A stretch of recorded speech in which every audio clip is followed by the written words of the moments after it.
study and they understand that the angel investor has a right niche knowledge, domain expertise, and they connect. That's where they go in with those type of investors only, so that they can take the help of him not only in the finance area but also get a strategic support in their growth to the pre-series round of funding. Okay, this is the advantages side which I tried to tell you till now. And what are the disadvantages? The biggest thing I would say is, if you don't evaluate your angel investor as a startup founder properly for yourself, you would be just getting the investment as somebody like a Marwadi, a Bania investing in you, and the day he starts investing in you, he will be start pinching you about the returns what he's going to get, and he will be bugging you. But bear in mind, I was talking about everything about the failure rate of a startup in the ecosystem across the globe. It is 92%. Means out of every 10 startups which come out, 9 fail. Means it is the same risk which is involved for the investor also. Means out of 10 startups he invests, only one will give him a return and all the 9 will fail. So at the time, it is not only for the investor to choose the startup, it is equally good for the startup to choose an investor rightly, so that that particular investor is having the right information and knowledge about the idea, the product what you're coming out with, and also has a right connect. Basically, that is where you talk to the investor multiple times, discuss with him before taking starting a journey with him, means taking his funds from him. That is what you need to do as a founder, even though when you're taking the getting the fund from a angel investor. And the risk reward ratio I was talking about, and the disadvantage what I am trying to tell is, because you as a founder would think in the early stage that when I'm giving equity, because I don't have funds, I definitely need to do a hook or crook and get the money from, and I am unable to fund through my sources. So I'm getting some bakra from the market who is trying to come as an investor. So let me take the fund. But it is the same for the investor too. When he is doing it, he is giving fund to him, uh, and taking a major chunk of it. And for you as a founder, you are losing a major chunk in the early days, because the disadvantage you have is you don't have the funds. That is the disadvantage you have, and you lose a major chunk of your equity in the early stages. That is the disadvantage when you bring in an angel investor into your startup. That is the reason why I said, always do not look for funding from outside. Prepare your product to make your customers pay for your product, and make your customers your investors, then bringing investors as an external entity for funding you. Okay, this is what all about an angel investors. Rajiv ji, please.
Yeah.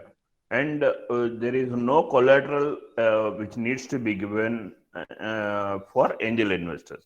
But in case if you are going for a banker, definitely they ask for a collateral, they ask for vintage, means whether your company is already existing for last 3 years or not, and all that audited balance sheet, all that they look when you go to a banker. But here the advantage is without any of those validations, these people give it at a price to you. That is the advantage of going to an angel investor, and that is the reason early stage startups are able to get the funding. This is one area. The next thing is private equity. Private equity is not today's term only in the startup ecosystem.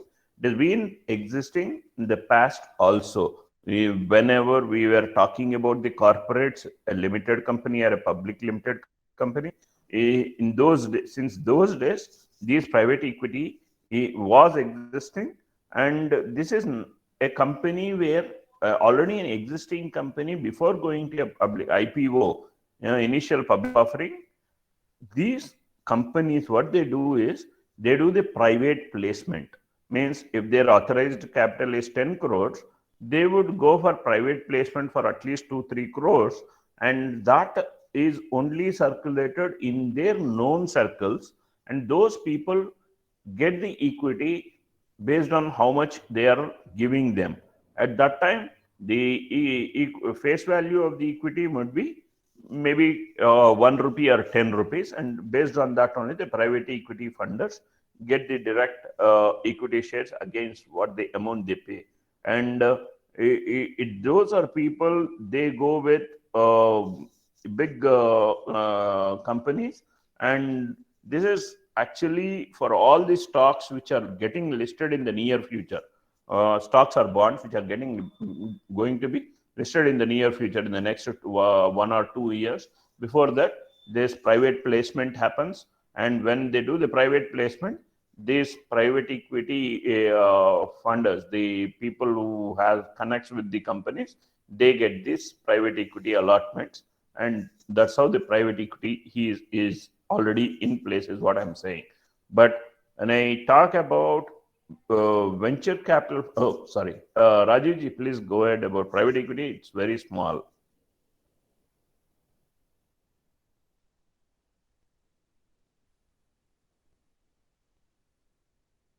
Yeah, sure. Private equity is nothing but it is coming again from individuals only, or investment houses, or anybody. But the only thing, this is not only for startups. It goes for public companies and private limited companies also. Okay, and the funding which happens into these private limited companies, startups, or public limited companies before the IPO, initial public offering, happens. I hope people understand public offering, right? What is the public issue which is coming out? For you see in the newspapers every now and then there is some coming out for public issue with a premium. They are all coming today, coming with a huge premiums. But in early days, it used to be at a face value of 10 rupees only. But those private public offerings, before they come to a public